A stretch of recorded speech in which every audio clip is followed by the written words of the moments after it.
Uh-oh. Uh-oh. What is that? What is that phrase? Something about living long enough to be the villain. Now, of course, not the villain in my eyes, but apparently this channel is the villain in the eyes of the old guard WNBA media. I did a video recently where I even talked about how it seemed like a concerted effort by Indiana Fever fans, old guard Indiana Fever fans, not Caitlin Clark fans, actively attacking, constantly attacking Caitlin Clark fans, putting them down for their lack of knowledge, saying they don't understand what they're talking about, being condescending because so and so was a coach and they know what they're talking about and you should listen to them. And Stephanie White is wonderful, and on and on and on. It's kind of wild. And then now we have the WNBA media, the shills, who are there just to protect the league because, again, it's always been a social club, a very specific social club. It has never been about basketball. And now they feel threatened because they have people like myself, people like Rhodes at Black and White Sports 2, Ben at Ben Daniel Podcast, Rudy at Come On. Am I getting it right, Rudy? Come On Now Podcast. I always, is there a the in there? I don't think there is. It's just Come On Now Podcast, right?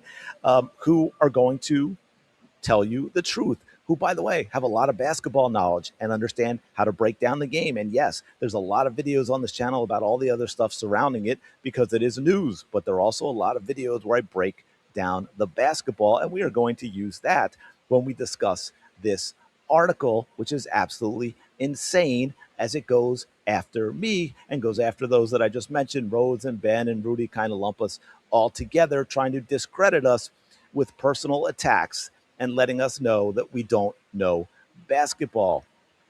We are officially a threat. So, what do we have here? 13 WNBA predictions we actually believe for 2026 by, I don't know how to pronounce her name. I've never heard it. Is that, it looks like, to me, it looks like Surat to me, maybe Sirat, Soul. I'll just say Soul.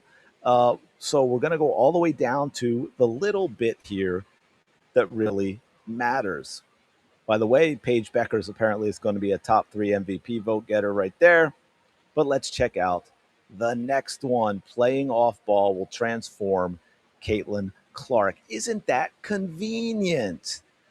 This, I promise you, was not something that was prepared to go. This is from The Ringer, by the way, which should pretty much tell you everything you need to know. This is in response to videos lately by myself, by Rhodes, by Ben, by Rudy, probably Venom and Vision as well, being critical of White.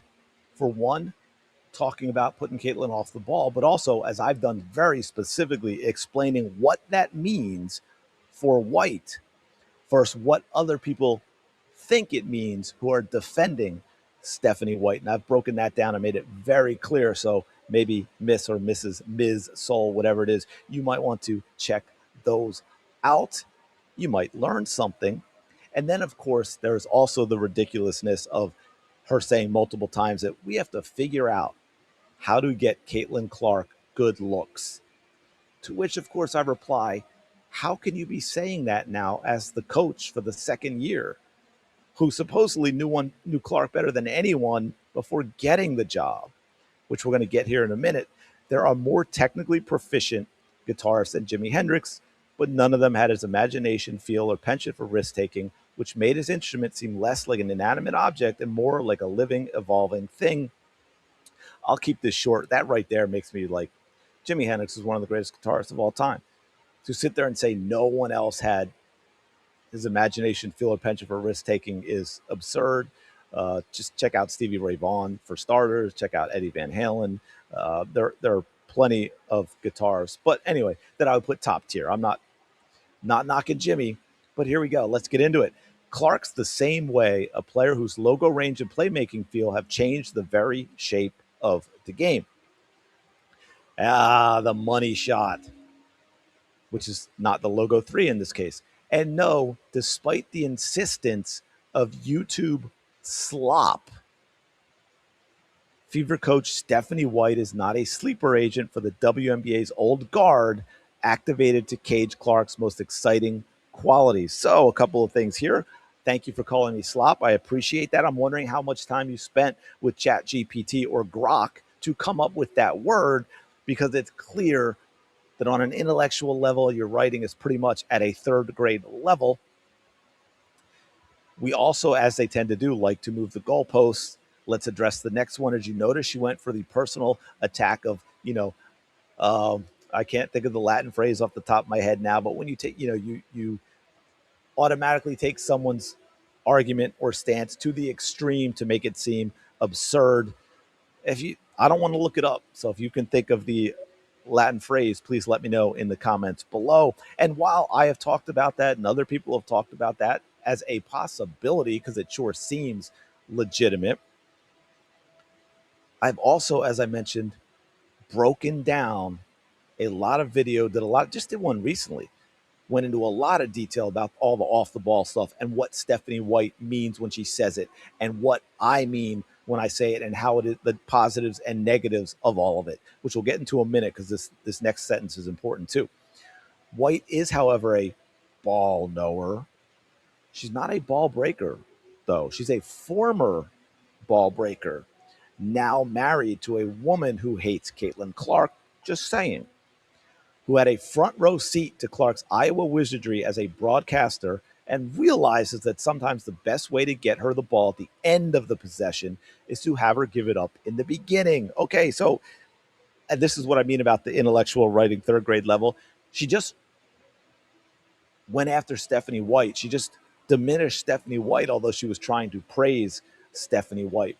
Because here's the thing, let's assume that is true. Let's assume, well, we know it's true, right? She did. We've talked about that when she came on. She supposedly knew a lot about Caitlin Clark's game because she watched it a lot at Iowa.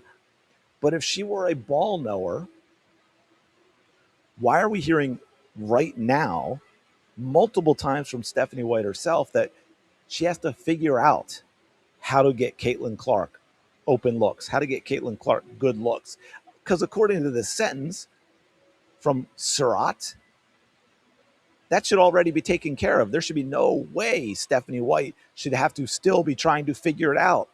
How is that possible? How can she be a ball knower who watched Caitlin Clark at Iowa and she still hasn't figured out how to get her open shots? It's just a question. Let's hit the next point. Sometimes the best way to get her the ball at the end of the possession is to have her give it up in the beginning. Again, moving goalposts. We know because we see it, that is not what they do. First of all, even when Caitlin does find a way to get open later, right? We all know once she gives up the ball, unless they need to give it back to Caitlin just to bail them out because they don't have any other options. Caitlin Clark doesn't get the ball back for open shots. Everybody else on the team is a black hole, right?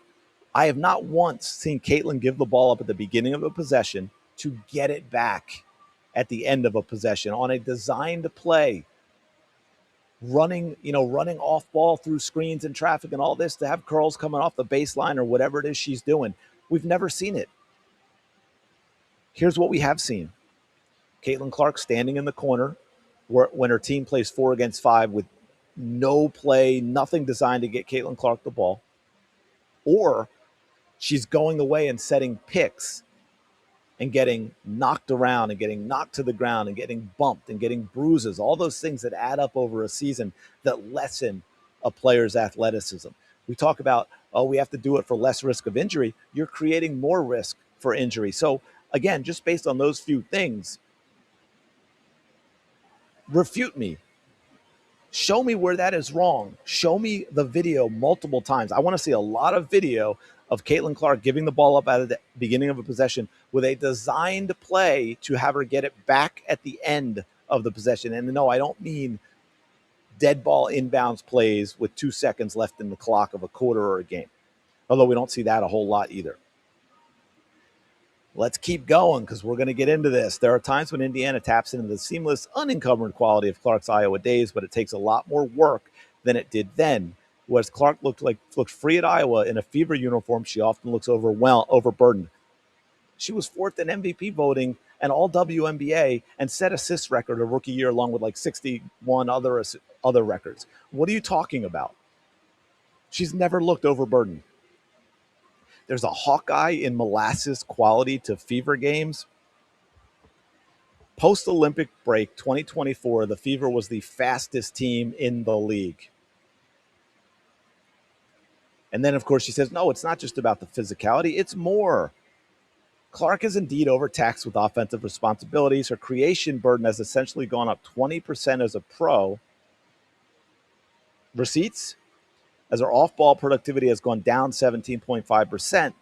That leads to a harder shot diet with less fluidity and more predictability. No wonder her efficiency has suffered and her injuries have worsened. This is one of the dumbest things I've ever read. First of all, last year was the only time in her entire career Caitlin Clark was injured. Who came in as coach? She had we talked about that incredible historic 2024 in which she played every single game and set all those records and got the triple doubles that have never happened and the 20 points and 10 assist games that have never happened, and what's second in the history of 3-pointers made in the season, and on and on and on, and all the player of the months and player of the weeks and fourth in MVP voting and all of that. And she was hella efficient. In fact, I did a video when she didn't make the Olympic team and broke down her efficiency and showed how she was more efficient than all the players who made the team. So nothing in here is true. She has what she wants to say. Reality be damned. Reality be damned. She doesn't want to hear anything about reality. None of that is true. By the way, let's say productivity off the ball is down. Stephanie White was her coach. Why would it be down? I'll tell you why it would be down. Because we're not putting her off the ball the way she was off the ball at times with Iowa when the design was to get her the ball back for an open shot. No, Stephanie White's off the ball is go stand in the corner, go run picks for your teammates that don't pass to her even when she is open. When Caitlin Clark gives up the ball, she does not get the ball back. There is no design to get her the ball back. So it's disingenuous lie to sit here and say that her off-ball productivity has gone down. Now, she says, I've said it herself, it's exhausting bringing the ball up 94 feet versus pressure every single time. So we certainly need to find somebody that can handle the ball a little bit and give me a little bit of a break. Again, same thing. And I've said this before. With full court pressure and someone giving the ball up to someone else who's not really being guarded full court, who can easily get the ball up across half court and then giving the ball back to Caitlin to start the offense, that is not putting Caitlin Clark off the ball. That is basic basketball that anyone should be able to do. Okay? Anyone should be able to do that. Now, you talked about here, according to Synergy, Clark has scored just 6 times off cuts in her WNBA career. Skill issue, and you should know it's not, because she was an excellent cutter in Iowa, punishing top blocking defensive schemes and countering defenders who read the play instead of the player. Again, you're making my point, the YouTube slop guy. You're making our point. There is nothing when she's off the ball in the WNBA. There is no play designed to get her the ball back, and her teammates do not pass her the ball. That is irrefutable. So again, to use that argument is disingenuous at best, if not just a flat out lie. There's so much more, but I've probably gone too far into this already. I wanted to talk about some things Stephanie White said. I guess I'll leave that for another video. Let me know your thoughts in the comments below. I will talk to you later.